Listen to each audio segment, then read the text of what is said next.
Personal income क्या है? National income में आपने सोशल सिक्योरिटी कंट्रीब्यूशन माइनस करना है। सोशल सिक्योरिटी कंट्रीब्यूशन क्या होता है? जितने भी सरकारी मुलाजमीन है या कुछ प्राइवेट मुलाजमीन, उनका सोशल सिक्योरिटी का एक कार्ड बना होता है। जिन जिन का कार्ड बना होगा उनकी सैलरी में से हर महीने डिडक्शन होती है। उस डिडक्शन को बोलता है सोशल सिक्योरिटी कंट्रीब्यूशन। ये किस काम आती है? इसका फायदा क्या होता है? इसका फायदा ये होता है जी, सोशल सिक्योरिटी के हॉस्पिटल हैं, वो हॉस्पिटल से अपना ट्रीटमेंट, मेडिकल फैसिलिटी, इनको मेडिकल अलाउंस जिसे कहते हैं, वो फ्री मिलता है।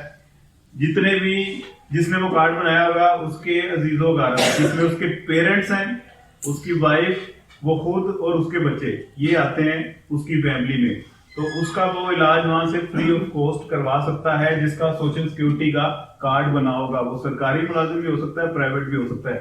जिसका कार्ड बना हो, हर माह उसकी डिडक्शन होती है। उस डिडक्शन को क्या बोलेंगे? Social security contribution.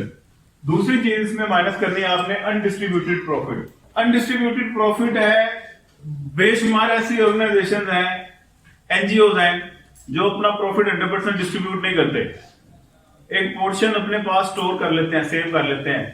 और फॉर एग्जांपल 100 रुपए की प्रॉफिट हुई तो उन्होंने अपने मुलाजमीन या जितने भी शेयर होल्डर्स हैं उनके दरमियान 80 रुपए डिस्ट्रीब्यूट कर दिए, 20 रुपए डिस्ट्रीब्यूट नहीं किए। तो जो पोर्शन डिस्ट्रीब्यूट नहीं होगा उसे बोलेंगे अनडिस्ट्रीब्यूटेड प्रॉफिट। इसका पर्पस क्या होता है? इसका पर्पस ये होता है कि कल को खुदा ना खास्ता कोई नागानी आफत आ गई, कोई वार थ्रेट है, कोई फ्लड आ गया, कोई जल्जला, अर्थक्वेक, उससे बचने के लिए कुछ ना कुछ अमाउंट वो सेव करते जाते हैं, ताकि कल को कोई इस तरह का अगर इंसिडेंट हो तो बिल्कुल ही फुटपाथ पे ना आ जाए, बैकअप पे उनके पास कुछ ना कुछ अमाउंट होनी चाहिए।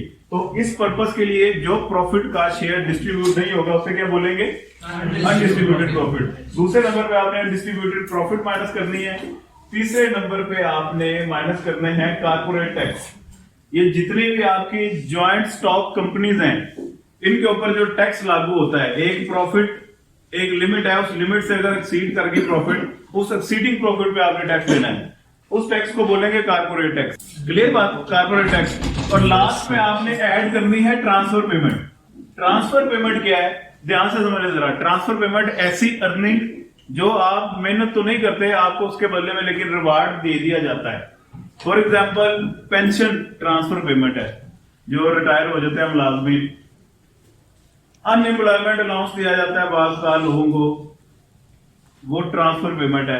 ये जितनी भी सरकार स्कीमें निकालती है, लैपटॉप स्कीम निकल आई, सोलर पैनल आ गया, तो ये वजीफे, स्कॉलरशिप, ये तमाम के तमाम होते हैं ट्रांसफर पेमेंट। तो जितनी भी ट्रांसफर पेमेंट्स हैं उसे ऐड कर देना है। 3 चीजें आपने माइनस करनी है, social security contribution, undistributed profit और कारपोरेट टैक्स। किसमें? नेशनल इनकम में। रिमेनिंग अमाउंट वो बनेगी आपकी पर्सनल इनकम। क्लियर?